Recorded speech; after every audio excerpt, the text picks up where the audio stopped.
Well, we play a very vital part with the activities that occur in the Port of Durban. We look at the aspect of making sure we provide quality skills for the port in terms of the training that we offer them.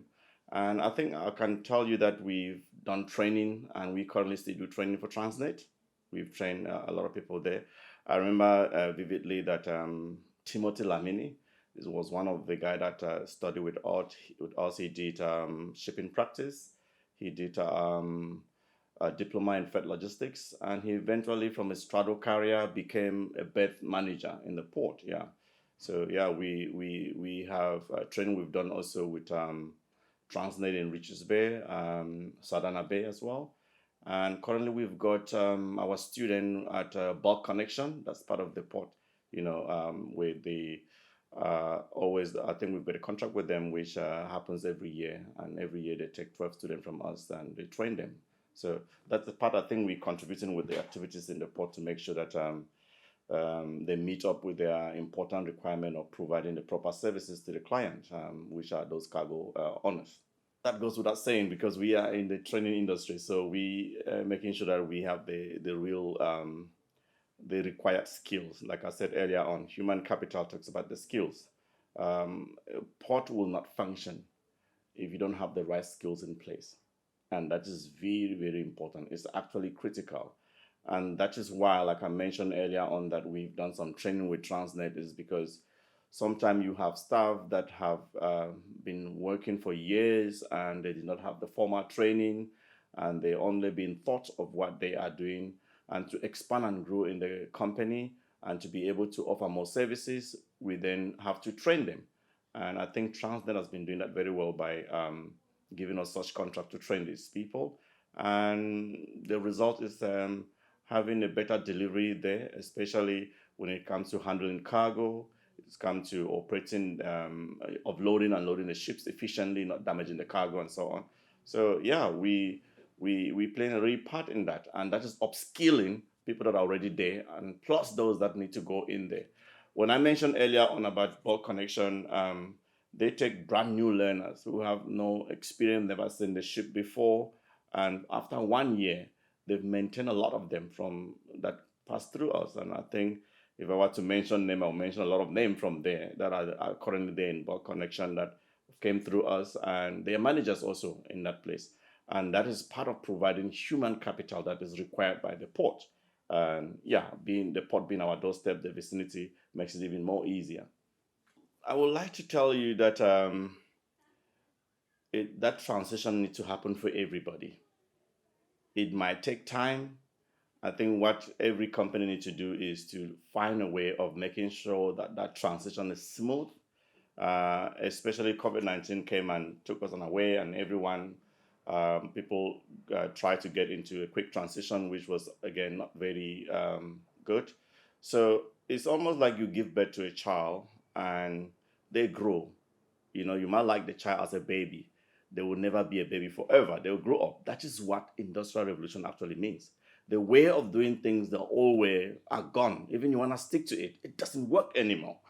So, and that is why incorporated in our training is the fact that learners must be very, very computer savvy, very skilled, and be able to do things the way they need to do things. Because you cannot work in the port nowadays. Even as an ordinary truck driver, you've got your description of where you're gonna pick a container, where you're gonna drop it, and so on. It's on the screen in front of you. And so what that means is that people need to be IT savvy. We are in the industrial revolution, digital age. Our training is incorporated all of that, all the aspect of our work. We make sure we've got a fully fledged computer center for learners to make sure they sharpen the skills and so on. And of course, we are also looking at running some online courses that will accommodate those that are not here. But the practical aspect of it, especially having the port here, requires people to be very close to the port. And that's why we do very well in Durban and Cape Town, where we're very close to the port. Yeah, industrial revolution is part and parcel of every training now, every activity. The port for some years to come will be automated. aspect of the port will be automated, whether we like it or not. That's what's going to happen. And when that automation comes, it requires people to drive it. And if you're not skilled to that level, you'll be left behind, honestly. If you look at the banking industry, that's the same thing. Who goes to the bank again? Nobody. We use digital, we use our apps. Everything is happening. And that's what kind of transformation happened with telecom. It's going to be happening with the port. And maybe the new dock at port that is planned, you might realize that aspect of that port will be automated. And that is the new industrial revolution. New way of doing things and making sure that goods get to customer fast, seamless, quicker. You think of it like a pipeline. Customer want the good to pass through the port as quick as possible, and that makes that push economic development around the country, especially within Durban. If the port become more efficient through industrial revolution, making sure goods are being the port operate efficiently, good passes through the port easily, quicker. It also impact on the prices in the market, and companies who are importing this good are able to make profit, and profit margin becomes better, employ more people. So we have to be part of that as well. And I continuously play our own part to make the port being better. And the port, people look at the port is divided into, there are different aspects of the port. They've got the infrastructure, which has to do with the berth and so on, and the draft, the 10 basin, the port entrance. Before 2010, that kind of infrastructure was not there. And because of the demand and the government have done a lot to make sure they improve the port to the status that is a hub port, where you have the entrance has been widened, it's been deepened to be able to accommodate new Panamax vessel with capacity of 12,000 TEUs coming to the port. And again, coming from the point of SA Maritime, what can we do to make sure that the port remain on that status and actually grow more, better and further, is to make sure that we play our part. And playing our part is having the kind of learners that understand the bigger picture of the port and their roles in that port. I'll tell you one example in terms of this. When we train our learners, one of the things we do to learners is we do what we call vessel observation. We take them at the port entrance. There's a viewing platform here, by the way. And they will be there, and each learner is expected to track maybe 5 vessels that come in, be able to follow up and know what kind of cargo they're bringing in, who are the stevedores. When we do vessel observation, we are trying to make sure that students do not just see a little part of the shipping process.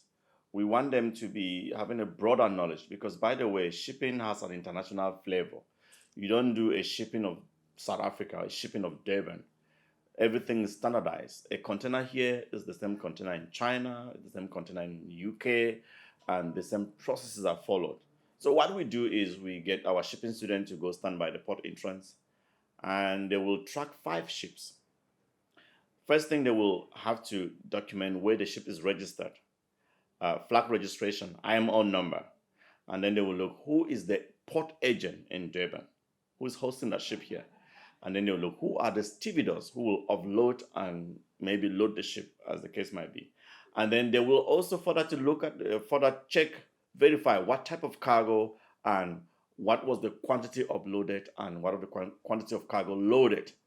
So in doing that, they become part of the operational aspect of the port, and need other stakeholders like ship agent, which eventually they find themselves employed in these particular companies. Knowing who is the stevedores and so on is a good thing. Knowing who is the ship agent managing the ship stay, port stay here is also a very good thing. And obviously the custom aspect of it, because when they understand the cargo, they also start thinking about the requirement around the cargo. So we do that. And again, indirectly, they kind of, I think recently when we do insurance, we do they recently did what we call container inspection. And they had a lot of welcoming from Transnet Port Authority, where they allow them to inspect containers and so on. They come close and have a feel of what it means and understand why must they inspect these containers. We don't want cargo being damaged in our port. So that's the kind of student we are producing And when they finally get absorbed in the port, they have a bigger picture of what or how the port needs to be run. And they also have the connection between what is happening with the ship, with the operators, and with the users as well. They offer a lot of benefits. I think people do not really understand um, how important the port is to this country. Johannesburg is only one of those um, um, towns that have grown without being linked to a port. Many towns in the world um, have developed because of a port. So do Durban. So the port of Durban, its influence and its importance does not even reside or limited to Durban alone. It goes beyond Durban and goes beyond this country. So it's the gateway to African trade, as you can see. It's the biggest port in the Southern Hemisphere. And the economic importance of the port is massive. So one ship that comes to the port and get offloaded employ more than 3,000 people. One vessel in terms of a logistic downstream. So you have ship agent, you have trucking company, you have warehousing, you have custom clearing and forwarding agent. All of them form part of this big mix. And that is because there's a port. So you cut the port out, I can tell you life will be miserable in Durban. And that is why not only Durban, maybe as far back as you can go right to Zambia, you can go up the way to Malawi, Mozambique, and so on. So even cargo that gets shipped from Kenya in Mombasa find itself in Durban port because that is the port that is big enough. They call it hub port to accommodate big ships. So the cargo will come right down here with a small coastal vessel to be loaded on board the ship. So the port plays a very important part in the economic life of Durban and even far beyond Durban. Houghton depend on the port as well. That's why we have a dry port there. So most of the good that passes through the port of Durban, maybe only 20 or 10% remains here. The rest go out of Durban. But economically, it is the biggest employer. It's important that people learn about it. It's a shame that many students around this area do not even know about the port and its important and how the employment opportunity that it offers, not only in the port, but through related activities. And the more we sensitize people in the rural areas as well and guide them to be able to follow this career, the better for them and the better for the nation as well. Of Durban in particular will be one of the biggest things to be able to alleviate and if not bridge the gap between the poor and the rich that you have in this country. We need to have more people to look at this, not just doing one thing. It's difficult, I must admit. The training, the quality, what they expected, like I said earlier on, that there is an international standard expected of everyone who find themselves in this industry. There's not just shortcut to it. There is no shortcut. And that is why many people have adventured to be training providers and they don't produce the quality that is required in the industry. Because if you have someone working here, they should be able to work in New Zealand, work in Britain, work everywhere. That standard must be there. And we need to orientate our students from as maybe as grade 1, 2, and so on to start knowing things about this. And that's where the port can play a very good part. The port is important. It is gonna play a very big part in changing life. It's not yet there. It's trying, but it's not yet there. But we need to also come to the party in terms of having the right training in place, the right quality. That is what I could say. Yeah. You look at port city culture, the work environment, and it's gonna be. I'm gonna look at in terms of how accommodating the port, um, how the role they play with the stakeholders.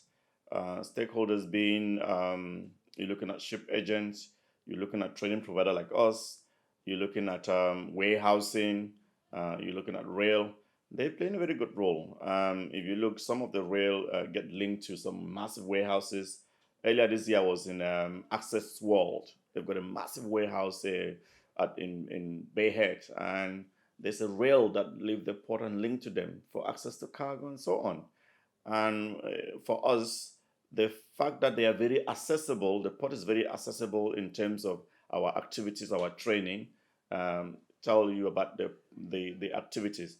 We recently we do this every year with our shipping student port terminal integrated assessment, where we take the learners closer to the ship and they're able to observe the operation and look at the cycle time from the time they pick a container on the ship, load on the truck, and so on, and understand what happens. Go to the Roro terminal and see what are the vehicles that are coming to this country, and they stand there, they observe, they will see the cars that are coming are Kia, are your Renault, are your Nissan, and then they see the cars that are leaving, BMW, Toyota, and they understand the important part it plays in the economy.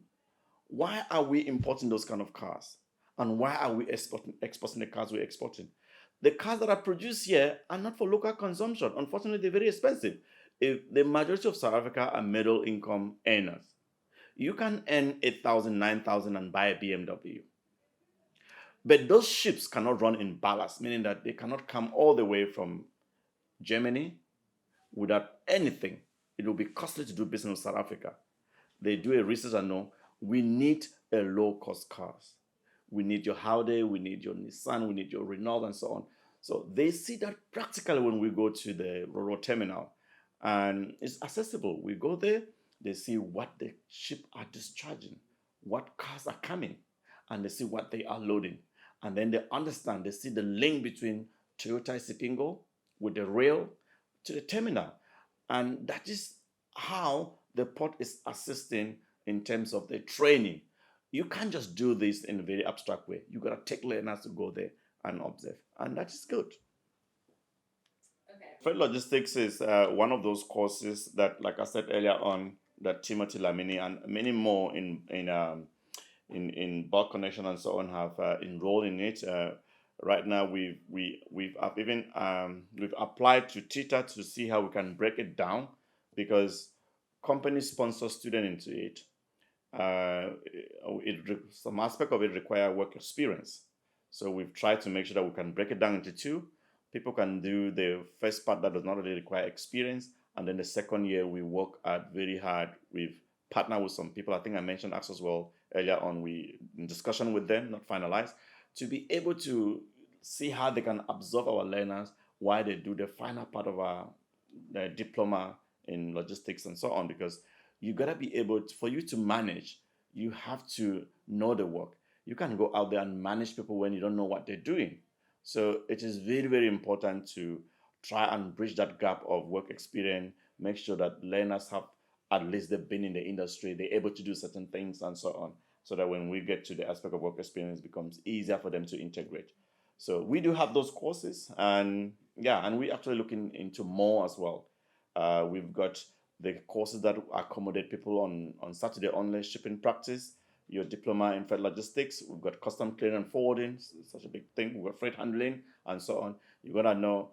I had someone came here who wanted to enroll, and you do have people that have been working for years and they come into this industry, but not in the industry. And I said to this person, you need to go and do freight handling. Like, did you just hear that I am a judge? That was a judge, by the way. I said, yeah, I heard you. You want to do maritime law? Yeah, that's fine. I said, but you can't rule appropriately and say, this person you're wrong, if you don't know what kind of crane the safe working load was supposed to pick this cargo. If you don't know how the cargo was supposed to be packaged, you will not be able to make that correct decision. This person is wrong. And so that is why it is important to do the basics, to actually, you might have your degree when you come to this industry, do the basics. And that is why you will see a student qualifying with a metric to do a degree program. But when they come here, they're doing certificate, and someone like a certificate. Yes, but that is what will get you into the industry, because you can't leave anything undone. You have to boost your confidence. You must do the basic as well and start with it. It has been a very good journey, and it's been very exciting to learn new things, how things operate out there, the exchange of goods, the imports, the exports, freight handling, and many, many things in this industry. Seeing vessels is very interesting, and trying to figure out what kind of vessel it is and what it carries, and also the flags and where it's from. And yeah. Me and my friends normally go there to watch how the vessel is discharged or charged when it's loaded and unloaded. So we find it very interesting. And now I get to know a lot of things, what really happens in the world of international trade, the import and exports. Thank you, eThekwini Maritime Cluster, for this opportunity.